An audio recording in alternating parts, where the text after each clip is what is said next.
So hello everyone, welcome to the new video. हम लोग JPSC के मेंस के सिलेबस के पेपर को हम डिस्कशन कर रहे हैं और हमने इस डिस्कशन पे ऑलरेडी वीडियोस बना चुके हैं पेपर 1 से रिलेटेड 3, 4, 5। और इस वीडियो में जो है हम डिस्कशन करेंगे पेपर 6 को लेकर के।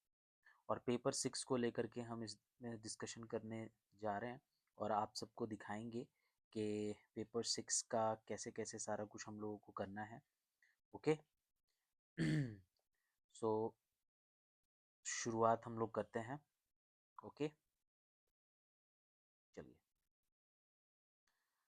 जेपीएससी पेपर 6 जो हम देख रहे हैं, इस पेपर 6 वाले सेक्शन में इस पेपर 6 वाले सेक्शन में जो हमें देखने को मिलेगा वो आपको मिलेंगे टॉपिक जनरल साइंस के, एनवायरनमेंट के एंड टेक्नोलॉजी डेवलपमेंट के। ठीक है, तीन कैटेगरी में है। जनरल साइंस है, इन्वायरमेंट है एंड टेक्नोलॉजी डेवलपमेंट है। ठीक है, ये जो पेपर होगा ये 3 आवर का होगा। मेंस का पेपर है, 3 घंटे का होगा, 200 मार्क्स का होगा। चलिए समझते हैं पेपर 6 के बारे में डिटेल में। The question paper of General Science, Environment and Technology Development shall have 6 section. Total इसमें 6 सेक्शन होंगे। सेक्शन 1 जो होगा इसमें 20 MCQ यानी कि ऑब्जेक्टिव क्वेश्चन होंगे जो कि 40 मार्क्स का होगा। Question for the section will be drawn at the rate of 4 questions from each of the 5 group. अब जो ये बोल रहा है ना कि 5 ग्रुप्स में जो आपको देखने को मिलेगा ये सेक्शन वाइज, जैसे सेक्शन 1, 2, 3, जैसे सेक्शन 1 तो आपको हो गया और 40 मार्क्स का MCQ। अब 2, 3, 4, 5, 6 इन सब में आपको क्वेश्चंस देखने को मिलेंगे, 4 क्वेश्चंस और 2 ऑप्शनल क्वेश्चन भी मिलेगा, वही जैसे सारे प्रीवियस पेपर में हमें देखने को मिल रहा था। Now, इसमें group A B C D E करके दिया हुआ है और इसमें सिलेबस डिटेल्स में दिए हुए हैं। जो एक क्वेश्चन रिटन वाला होगा वो 32 मार्क्स का कैरी करेगा और कह रहा है कि manner requiring descriptive answer not exceeding 500 to 600 word. तो मैंने लास्ट वीडियो में भी आपको बताया था कि वीडियोस में जो मैंने बताया था कि आंसर जो आप लिखेंगे वो अराउंड 500 के आसपास होना चाहिए। ठीक है, और MCQ हो गया 40 मार्क्स का और लिखने वाला जो क्वेश्चन होगा वो 5 क्वेश्चन होगा जो और करके होगा और 32 से अगर मल्टीप्लाई करिएगा तो 160 और ये मिला करके 200 नंबर। सबसे पहला साइंस के सिलेबस को डिस्कस करते हैं और PYQ का मैंने मेंस को भी अटैच किया है, आप समझ जाएंगे कि कैसे पेपर्स आएंगे। और पेपर आया हुआ है एज इट इज, सिलेबस में जो चीज़ दिया है वही चीज़ आया है। सबसे पहला है system of units, MKS, CGS and SI। Science के फंडामेंटल को जब शुरुआत से ही आप पढ़ेंगे NCERT तो आपको स्टैंडर्ड यूनिट्स और इन सब चीज़ों के बारे में पढ़ना होता है। तो डायरेक्ट क्वेश्चन आएगा आपको स्टैंडर्ड यूनिट से और उसको आपको डिफाइन करना होगा। फिर आपको डिफिनेशन यहाँ दिया है, speed, velocity, gravity, mass, weight, force, impact, work, power and energy.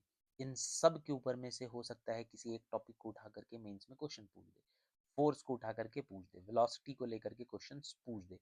तो सारे कॉन्सेप्ट की क्लियरिटी होनी चाहिए। सोलर सिस्टम है, relative position of the earth, यानी कि अर्थ के आसपास हमारे सोलर सिस्टम को समझना होगा with respect to the sun and the other planets. Movements of earth कैसे होता है, मून हमारे सिस्टम में है उसका क्या रोल है, लूनार एंड सोलर इक्लिप्स क्या होता है, उन सब के बारे में भी जानना है। Concept and nature of sound, wavelengths, frequency, infrasonic and ultrasonic sounds, infrasonic sounds in nature, ultrasonic sound, characteristics and some application।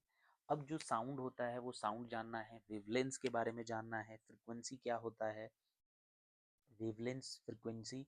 अब इंफ्रासोनिक, अल्ट्रासोनिक और इनका हम आज के वक्त में कैसे उनका एप्लीकेशन और उनका यूज़ कर रहे हैं, उन सब के बारे में आपको पढ़ना है। यानी बेसिक सा साइंस आपको टिल 10th वाला समझना है। लाइफ साइंस में आपको पढ़ना है लिविंग वर्ल्ड, जिसमें सेल का स्ट्रक्चर के बारे में आपको डिस्कस करना है, बायोलॉजी का सेक्शन है ये, इसके फंक्शन, डाइवर्सिटी ऑफ ऑर्गेनिज्म। ठीक है, ये क्लास 8 और 9th वाला ये NCERT आप पढ़ेंगे, आपको समझ में आ जाएगा।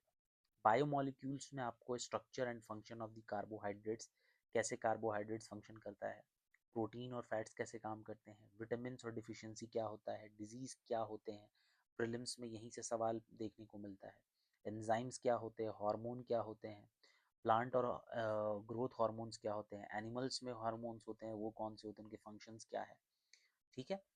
सेल रिप्रोडक्शन में cell cycle, mitosis, meiosis class 9th वाला एनसीईआरटी का है, डायरेक्ट क्वेश्चन दिया हुआ है, आपको एग्जाम में पूछेगा और यूपीएससी के भी एग्जाम में यहाँ से क्वेश्चंस आते हैं। मेडिलियन इनहेरिटेंस, जिसमें आपको monohybrid, dihybrid, sex linked inheritance, inheritance वाला ये चैप्टर है जिसमें आपको DNA structure, RNA replication, protein synthesis, gene regulation, molecular basis of differentiation, इन सब टॉपिक्स के बारे में आपको पढ़ना है बायोलॉजी को इन डिटेल, ठीक है। Theories of evolution of life on earth including human evolution, यानी आपको अर्थ पर तो इवोल्यूशन हुआ ही हुआ, साथ ही साथ ह्यूमन का इवोल्यूशन कैसे हुआ ये भी पढ़ना है। तो यहाँ से फिजिक्स का और ये है बायोलॉजी का। आई होप एक बार वीडियो को पोज करके आप फिर से खुद से पढ़ेंगे, यहाँ तक आप समझ गए होंगे कि क्या क्या चीज़ आपको पढ़ना है फिजिक्स और बायोलॉजी में, ठीक है। आगे के टॉपिक में हम चलते हैं। आगे के टॉपिक को सेक्शन सी में बांटा गया है और ये कहा गया है एग्रीकल्चर साइंस। कौन सा साइंस? एग्रीकल्चर। जैसे कह रहे हैं different agro climatic zone of Jharkhand, Jharkhand में अलग अलग जो है एग्रो का, ठीक है, झारखंड के पैटर्न्स के बारे में, रेनफॉल पैटर्न झारखंड का क्या है, ठीक है, अबायोटिक स्ट्रेस किसे कहते हैं, इन सब चीज़ों के बारे में आपको पढ़ना पड़ेगा। रेनफेड एग्रीकल्चर क्या होता है, जिसमें कन्वेंशनल फूड और हॉर्टिकल्चर क्रॉप्स आते हैं, जिनमें डाइवर्सिफिकेशन की ज़रूरत है, नीड है हमें फूड को। ऑब्वियस सी बात है एक ही क्रॉप्स पे आप कितना निर्भर करेंगे, तो फूड की diversification is also very important. Nutritional security, ये भी बहुत ज़्यादा ज़रूरी है। अभी रिसेंट में ही इंडिया ने सप्लाई किया है fortified rice to the different countries. अब फोर्टिफाइड राइस क्या होता है, तो नेशनल न्यूट्रिशनल सिक्योरिटी को वो मेंटेन करता है, ठीक है। क्लाइमेट चेंज को देखते हुए हमें अपने फूड को कैसे रखना है। Rain water crops and food as rain water harvesting, rain water harvesting is very important topic है ये, और इसको इम्प्रूव कैसे करें हम एग्रीकल्चर के फील्ड में झारखंड में। फिश फार्मिंग को हम कैसे इम्प्रूव करें झारखंड में, गवर्नमेंट क्या रोल कर रही है, फिश को एग्रीकल्चर को बढ़ाने के लिए सरकार का क्या योगदान है, सॉइल फर्टिलिटी का क्या स्टेटस है, कैसे इसको इम्प्रूव करें झारखंड में हम, वर्मी कंपोस्ट का कैसे यूज़ करें, फार्म यार्ड मैन्योर्स जो आ रहे हैं, मैन्योर फर्टिलाइजर, इन सबको कैसे हम यूज़ करें और फार्मिंग को हम बेहतर बना सकते हैं। कॉन्सेप्ट ऑफ एग्रो फॉरेस्ट्री क्या होता है, land and means claim them, wastelands क्या होते हैं, ठीक है, इनके बारे में पढ़ना है। गवर्नमेंट क्या स्कीम ला रही है जिससे फार्मर्स का भलाई हो सके हमारे स्टेट में। Now in group D, environmental, मतलब मेजर मेजर तौर पे आप देखें झारखंड के इर्द गिर्द क्या क्या चीज़ें हो रही हैं, ये एग्रीकल्चर वाला पार्ट में आपको पढ़ना है। इन्वायरमेंटल साइंस में आपको पढ़ना है कॉन्सेप्ट ऑफ इकोसिस्टम, ये इन्वायरमेंट का पार्ट है, ये एकदम ही अलग से आपको इसमें चीज़ों को समझना है, ठीक है। इसमें चीज़ों को एकदम अलग से आपको समझना है, बुक्स भी आपको अलग से पढ़ना पड़ेगा, ठीक है। चाहे तो एनसीईआरटीज़ की 11th 12th की एनसीईआरटी से आप पढ़ सकते हैं, इसे कवर कर सकते हैं, मेजर मेजर तो हो सकता है, बट अगर आप कोई इंस्टीट्यूट की बुक्स को भी लेंगे तो कोई उसमें हर्ज नहीं है। इकोसिस्टम के बारे में, फंडामेंटल फंक्शन ऑफ इकोसिस्टम क्या है, renewable and non renewable resources किसे कहते हैं, इन्वायरमेंट को कंजर्व हम कैसे करें, इनसाइट और इंसिटू और एक्सिटू जो आपको कंजर्वेशन होता है वो कैसा होता है, नेशनल पार्क बायोडाइवर्सिटी वो क्या होता है, पॉल्यूशन एक बहुत बड़ा टॉपिक है, एयर वाटर साउंड सॉइल सबके बारे में ये है। बायोडाइवर्सिटी का क्या कॉन्सेप्ट है, हॉटस्पॉट किसे कहते हैं, थ्रेट टू बायोडाइवर्सिटी क्या है, कौन कौन से रीजन है, ग्लोबल इन्वायरमेंटल इश्यूज कौन कौन से चल रहे हैं, क्लाइमेट चेंज हो रहा है, बदलाव होने से क्या हो रहा है, ग्लोबल वार्मिंग हो रहा है, ओजोन लेयर डिप्लीशन हो रहा है जिससे अलग अलग बीमारियां अलग अलग प्रॉब्लम हो रही है, ऐसे ड्रेन हो रहा है। डिजर्टिफिकेशन का एक टॉपिक आता है, ठीक है, पेड़ की कटाई कर रहे हैं जिससे डिजर्टिफिकेशन हो रहा है। इन्वायरमेंटल लॉज प्रोटेक्शन एक्ट किसे कहते हैं, air prevention and control pollution act सरकार ने क्या लाया है, वाटर को प्रिवेंशन कंट्रोल के लिए एक्ट क्या है, फॉरेस्ट कंजर्वेशन एक्ट 2006 क्या है। तो इसमें इन्वायरमेंटल एस्पेक्ट से बहुत ज़्यादा डिटेलिंग जो जो ये टॉपिक दिया हुआ है, इन टॉपिक के आसपास की चीज़ों को पढ़िए, सस्टेनेबल डेवलपमेंट ग्रोथ को दिमाग में रखिए, ठीक है। अभी COPs हो रहा है, अलग अलग जगह पे अलग अलग इंडिया ने पंच अमृत सबमिट किया था ग्लासगो में जो 26 वाला हुआ था। ठीक है, तो इन सब चीज़ों के बारे में न्यूज़ में जो जो कवर आएगा न्यूज़ से रिलेटेड आप अपने इस नोट्स को अपग्रेड कर सकते हैं। At the end I will also tell you कौन सी बुक्स और रेफरेंस में आप पढ़ सकते हैं।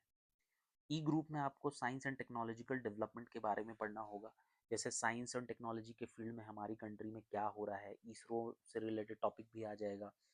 ठीक है, non conventional source of energy क्या है। ठीक है, हम एनर्जी के ऊपर निर्भर कर रहे हैं, तो एनर्जी कन्वेंशनल और नॉन कन्वेंशनल क्या है। ठीक है, आजकल आप देख रहे होंगे शहरों में ई बाइक, स्कूटी, टोटो ये सब इलेक्ट्रिक वाला आ रहा है, तो उन सब के पीछे का कॉन्सेप्ट क्या है। ठीक है, न्यूक्लियर एनर्जी किसे कहते हैं, न्यूक्लियर एनर्जी बनता कैसे है, इसका मेरिट क्या है, डीमेरिट क्या है। ठीक है, न्यूक्लियर अगर बन रहा है तो यूरेनियम का क्या रोल है। ठीक है, तो चीज़ एक ही पढ़ी है बट डिटेल में पढ़ना है। Space technology, Indian space programme, Chandrayaan हुआ, चंद्रयान 2 हुआ, रिसेंट में अभी इसरो ने लॉन्च किया है अब तक का सबसे हेवी सैटेलाइट जियो सिंक्रोनस। तो इन सब चीज़ों के बारे में डिटेल में इंफॉर्मेशन को तो रखनी पड़ेगी। यानी टेक्नोलॉजी वाला ये एस्पेक्ट है, टेक्नोलॉजी के फील्ड में आपको साइंस से रिलेटेड पढ़ना है। ठीक है, रिमोट सेंसिंग आपको पढ़ना है, जीआईएस आपको एप्लीकेशन पढ़ना है, इसमें आपको mapping of water, disaster warming, soil, mineral resources, इन सब चीज़ों के बारे में जानकारी हासिल करनी है कि with the help of technology how you can improve your water related problem, soil related, mineral resources, इन सब चीज़ों को आप कैसे कर सकते हैं। बायोटेक्नोलॉजी के लिए एनसीईआरटी की बुक में आपको दिया हुआ है, बायोलॉजी में बायोटेक्नोलॉजी एग्रीकल्चर में कैसे मदद कर रहा है, एनिमल की ब्रीडिंग में कैसे मदद कर रहा है, कि कैसे डॉली शिप बनाई गई। आपने लास्ट ईयर सुना होगा कि एक पिग का हर्ट को ट्रांसप्लांट किया गया एक ह्यूमन में, तो उसे हम बोलते हैं जीनो ट्रांसप्लांटेशन, जीरो ट्रांसप्लांट। तो ये जीनो ट्रांसप्लांट हुआ कैसे, ये कैसे होगा, तो बायोटेक्नोलॉजी जब पढ़ोगे तो समझ में आ जाएगा कि कोई एनिमल का दिल को लगाया जा सकता है वाकई। इन सब चीज़ों के बारे में टेक्नोलॉजी पढ़ना है। फूड की टेक्नोलॉजी क्या है, कैसे फूड को डेवलप किया जा रहा है, फार्मास्यूटिकल दवाइयाँ कैसे बन रही हैं, इन्वायरमेंट को कंजर्व कैसे करना है, कैसे प्रोटेक्ट करना है, बचाना क्या है, और बायोटेक्नोलॉजी का कोई साइड इफेक्ट या कुछ ऐसा एडवर्स इम्पैक्ट हमारे इन्वायरमेंट पे ना पड़े। इंफॉर्मेशन टेक्नोलॉजी में आपको कंप्यूटर और उसके एप्लीकेशंस के बारे में जानना है, जैसे चैट जीपीटी अभी बहुत चला हुआ है। अब साथ साथ आप और हम यूज़ कर रहे हैं डेटा को इन सब चीज़ों के लिए, तो डेटा एक तरह से आपके लिए प्रॉब्लमेटिक भी हो सकती है। तो data programme, cyber crime, cyber laws क्या है उनके बारे में समझना होगा। आपने सुना भी होगा साइबर पुलिस चीज़ें, तो जो ऑनलाइन हरासमेंट वगैरह ये सब चीज़ें होती है उनका निवारण करने के लिए साइबर पुलिस होती है। तो अलग अलग चीज़ जो अभी हमारे देश में चल रहा है एट प्रेजेंट टाइम, सिलेबस में भी वही चीज़ें हैं। आप ऑफिसर बनेंगे तो इन सारी चीज़ों से आप डील करेंगे, इसीलिए हम इन सब चीज़ों को हमें पढ़ना पड़ रहा है। नेशनल हेल्थ पॉलिसी है आपको, programme for prevention and control of malaria, leprosy, TB, cancer, AIDS, blindness, इन टॉपिक्स के ऊपर में अच्छे से अपने कॉन्सेप्ट को डेवलप करना है ना। अगर आपको मैं यहाँ तक की सोर्सेस के बारे में बताऊं, तो देखिए यहाँ से तो मैं बता देता हूँ, एग्रीकल्चर साइंस के लिए आप झारखंड की जो उड़ान है इसी को पढ़िएगा, ये उड़ान का ही है पब्लिकेशन का बुक। तो अगर आप उड़ान को पढ़ रहे हैं तब तो सही है, कोचिंग को ले सकते हैं, कोचिंग का लेके पढ़ सकते हैं। अभी दृष्टि भी ओपन हो गया है, आप इसका भी लेकर के मटेरियल को पढ़ सकते हैं।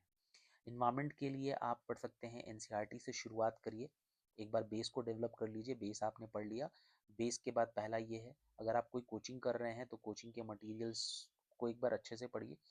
कोचिंग के मटेरियल को नहीं पढ़ रहे हैं, एनसीईआरटी पढ़ने के बाद आप डायरेक्ट चाह रहे हैं कोई और बुक पढ़ना, तो इन्वायरमेंट के लिए आप PMFIAS की IAS की बुक को पढ़ सकते हैं। इनके वेबसाइट पे भी जाके देख सकते हैं, बहुत ब्यूटीफुली पिक्चर वाइज उन्होंने बनाया हुआ है।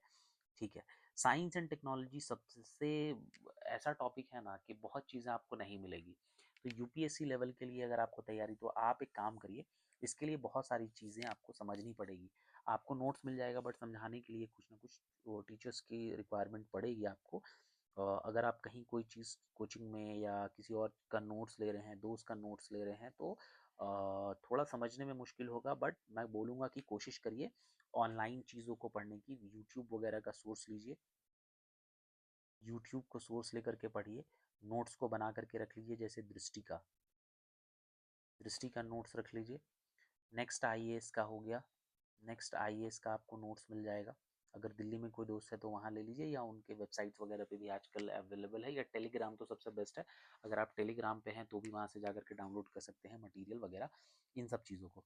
साथ ही साथ ये वाला जो टॉपिक है ना, ये ज़्यादातर टॉपिक करंट अफेयर से रिलेटेड ऐसा है कि आपका दिमाग ख़राब करेगा। करंट अफेयर आपको रखना ही होगा आपका मजबूत, मैगजीन को पढ़ना ही पड़ेगा आपको, तब जाकर के ये वाला सेक्शन कंप्लीट होगा। जैसे यूपीएससी के लिए पेपर 3 जो है, जीएस पेपर 3, उसमें ये ओवरऑल मेजॉरिटी में कवर होता है। तो उसके लिए क्या करना है, मैगजीन को फॉलो करिए। मैगजीन इस तरीके से सेट किए रहते हैं कि आपको सिलेबस के अकॉर्डिंग से वो पढ़ सकते हैं और अपने बेस को रेडी करिए। तो अलग अलग कोचिंग इंस्टीट्यूट विद टाइम अपने नोट्स को अपग्रेड करते रहते हैं, उस नोट्स को भी आप पढ़ सकते हैं और अपने मटेरियल को रेडी कर सकते हैं। ठीक है, चलिए, तो आगे मैं पेपर को दिखा देता हूँ आपको। ये मुख्य परीक्षा मेंस का है, पेपर 6 है, 2024 वाला है, 11 to 13 जेपीएससी पेपर जो है आपको सामान्य विज्ञान, पर्यावरण, तकनीकी विकास, देख लीजिए टॉपिक, सारा कुछ है वही है। 200 मार्क्स का है, 3 घंटे यहाँ आपको टाइम मिला है। क्वेश्चन 1 जो है ये कंपलसरी है। क्वेश्चन नंबर 1 जो है इसमें 20 क्वेश्चन है जो कि 2 मार्क्स के हैं। क्वेश्चन नंबर 2 जो है 6 are descriptive in nature, answer could not be exceeded in 500 to 600 word, से ज़्यादा में नहीं लिखना है।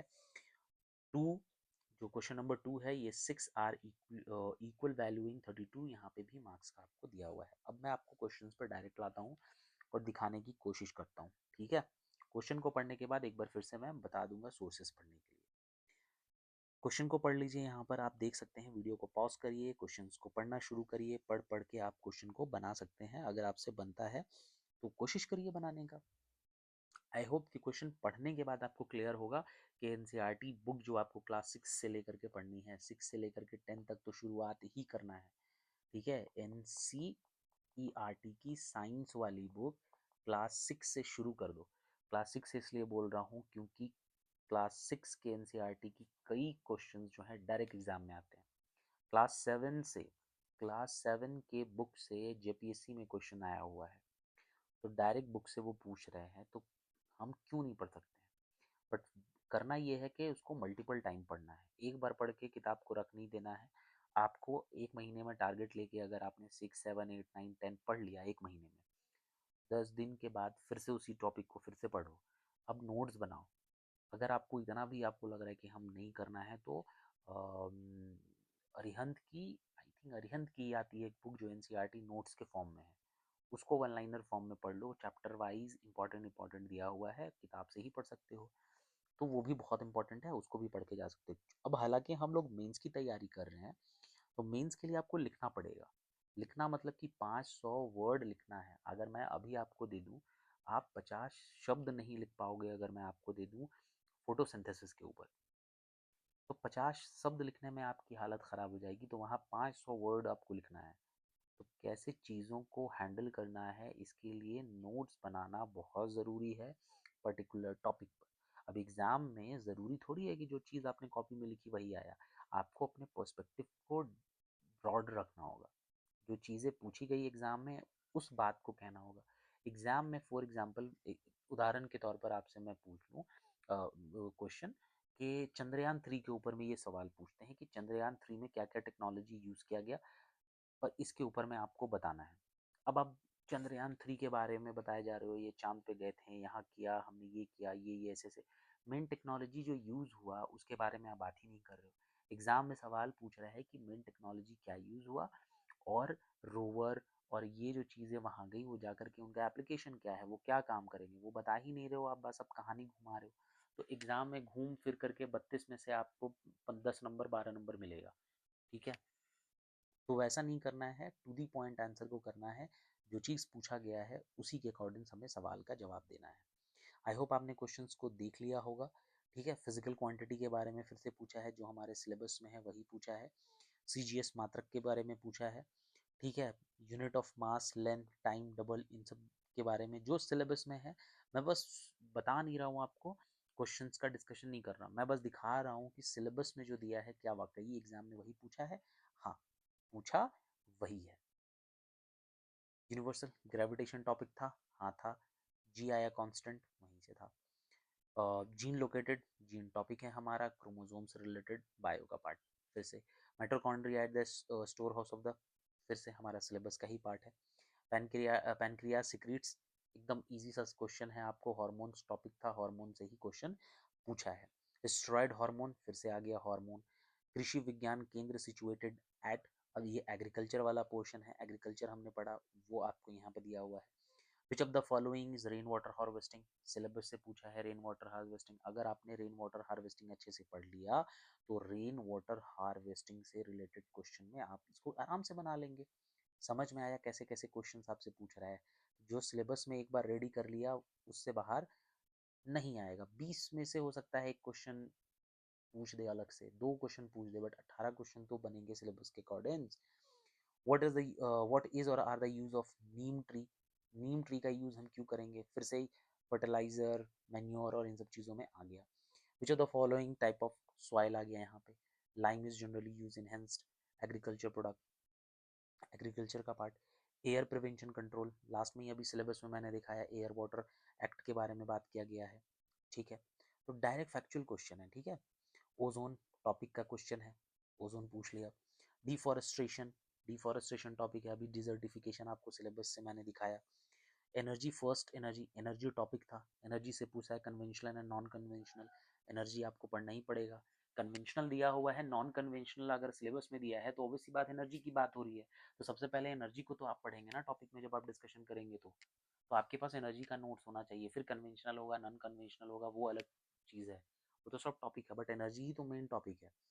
Tuberculosis is caused by, disease, bacteria, ये वो हर एक चीज़ फिर से पूछ दिया, तो इसके बारे में फिर से आपको पढ़ना है। इसरो के बारे में लॉन्च टेक्नोलॉजिकल पूछ दिया, विच मून मिशन, अभी फिर से देख रहे हैं करंट अफेयर का, ये करंट से रिलेटेड क्वेश्चन है ना। इसके आगे अब देखते हैं, यहाँ आपको INSAT 3DR satellite was launched for, अब ये यहाँ पर क्वेश्चन आया है, ये करंट अफेयर का क्वेश्चन है। आपको लग रहा होगा कि टेक्नोलॉजिकल पार्ट है, बट करंट अफेयर का ये पार्ट है। ये इनसेट 3DR है और मुझे लगता है कि ये रिपीटेड कोई और भी एग्जाम क्वेश्चन आया हुआ है, यूपीएससी था या कोई और एग्जाम में, मुझे नहीं पता, मैंने बनाया ये क्वेश्चन जो है इसमें आया हुआ था। Now AIDS is caused by, AIDS के बारे में, एड्स के बारे में पूछा, फिर से डिजीज आ गया, ठीक है। यहाँ तक 20 क्वेश्चन खत्म होता है। अब यहाँ से शुरू होता है आपको और करके ये सवाल, और एक सवाल आपको देख लीजिए 32 नंबर का यहाँ से आएगा। इंफ्रासोनिक अल्ट्रासोनिक साउंड, हमने साउंड के बारे में सिलेबस में देखा, वही क्वेश्चन यहाँ पे फिर से पूछा है, यानी टॉपिक सिलेबस से ही है। सोर्सेस इसका पूछ लिया है, नेचर पूछ लिया है। Now under what condition does system, यानी कि a particle possess potential energy, system units के बारे में बात था, पोटेंशियल एनर्जी के बारे में सिलेबस में दिया था, वहीं से क्वेश्चन पूछा है। अगला क्वेश्चन है what do you mean bye pollution, syllabus का टॉपिक है भाई, air pollution, water pollution, soil pollution, pollution topic है। सेक्स डिटर्मिनेशन के बारे में आपसे ऑब्वियस सी बात है, सिलेबस का पार्ट में था, सेक्स डिटर्मिनेशन को पूछ लिया आपको एनिमल्स में। आगे क्वेश्चन पूछा है क्रॉप डाइवर्सिफिकेशन किसको कहते हैं, अगेन सिलेबस का पार्ट है। Explain its importance for crop production and productivity, crop के प्रोडक्शन के लिए डाइवर्सिफिकेशन क्या होता है क्रॉप का, और इंपॉर्टेंस इसका क्या है क्रॉप का प्रोडक्शन और प्रोडक्टिविटी में। एग्रो फॉरेस्ट्री किसे कहते हैं, अगेन सिलेबस से पूछा है, इसका मैनेजमेंट किस तरीके से होगा। ग्लोबल एनर्जी क्राइसिस क्या है, एनर्जी अगर आप पढ़ रहे हैं तो ग्लोबल एनर्जी क्राइसिस पढ़ना पड़ेगा आपको। ऑल्टरनेट सोर्स ऑफ एनर्जी क्या है, एनर्जी के लिए क्या ऑल्टरनेट सोर्सेज हैं।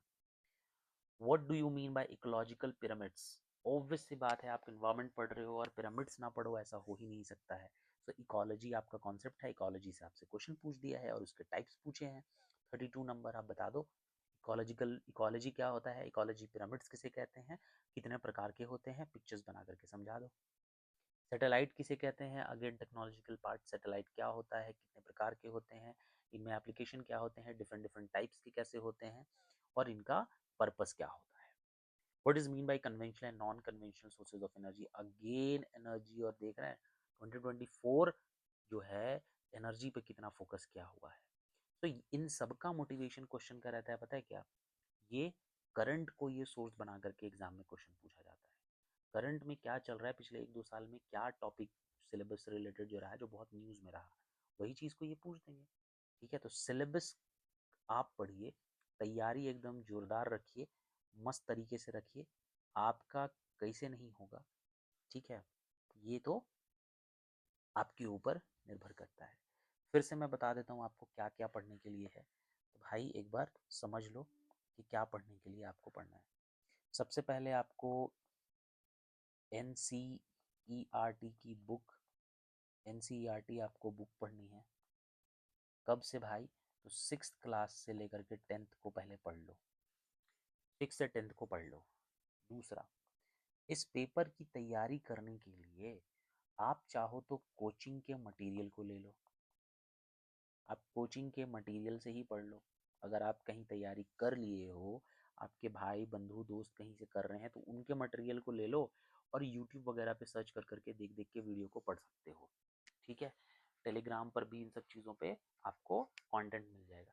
यूपीएससी लेवल का अगर आपने कर लिया ना इसका तैयारी, यूपीएससी के कोचिंग नोट्स को अगर आपने उठा लिया, कोचिंग के मटेरियल को और पढ़ लिया, तब तो जेपीएससी तो खैर आपको एकदम लगेगा कि ये पीस ऑफ केक है भाई, बहुत आसानी से आपको होगा। यूपीएससी लेवल का अगर आपने साइंस एंड टेक्नोलॉजी को पढ़ लिया है, तब तो खैर एकदम फाड़ के रख देंगे आप पेपर। उसके बाद आप इन्वायरमेंट वाले पोर्शन के लिए बहुत सारे कोचिंग के नोट्स मटेरियल और फिर से अवेलेबल है। बट मैं एक बुक अभी रिसेंट पढ़ रहा हूँ, उसका नाम है, आपको इन्वायरमेंट करके ही है, बट PMFIAS करके कोचिंग है, आई डोंट नो कोचिंग है या बुक ही पब्लिश करते हैं वो लोग। इनकी इन्वायरमेंट की बुक है, ये बहुत अच्छी बुक है, पिक्चर के फॉर्म में एकदम कलरफुल पिक्चर है। 400-500 में इनकी बुक मिल जाएगी, अगर PDF मिल गया तब तो वेल एंड गुड, वो आप पढ़ सकते हैं। 11th और 12th के लिए आप कुछ कुछ सेक्शन से आप इन सारे चीज़ को कवर कर सकते हो। 11th और 12th की बायोलॉजी को, बायो को आप लीजिए और कुछ चैप्टर, लास्ट के कुछ चैप्टर्स जो हैं 11th के और 12th के, वो मिला करके आप पढ़ेंगे तो आपको बायोटेक्नोलॉजी वाला पोर्शन और ये सब कवर हो जाएगा।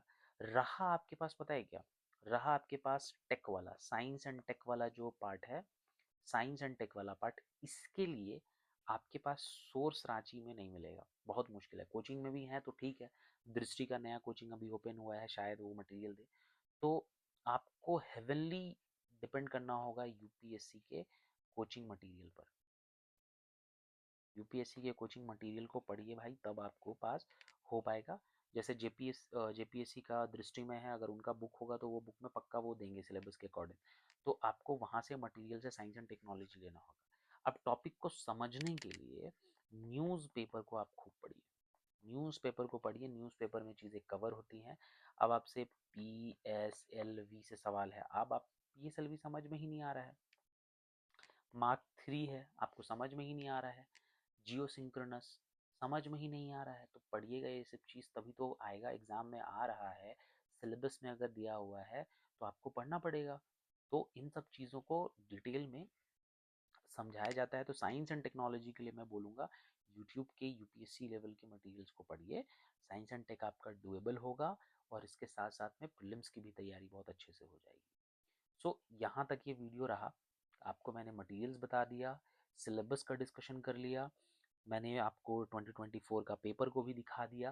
पेपर को देख करके आप खुद को एक जो समझा सकते हैं कि सिलेबस और पेपर इन दोनों में क्या रिलेशन है, पेपर में जो आ रहा है क्या सिलेबस से आ रहा है, कैसा आ रहा है, इन सब चीज़ों को, ये जो मैंने कंटिन्यूअसली सीरीज बनाई है मेंस के डिस्कशन का, इसमें मैं यही दिखाना चाहता हूँ कि सिलेबस में जो है पेपर में भी वही आ रहा है। आप अपने सिलेबस पे काम करो, पेपर में जो आएगा आप लिख करके 100% आओगे, खाली नहीं छोड़ना है। तो सिलेबस को अच्छे से रेडी करो, पेपर अपने आप डुएबल होगा।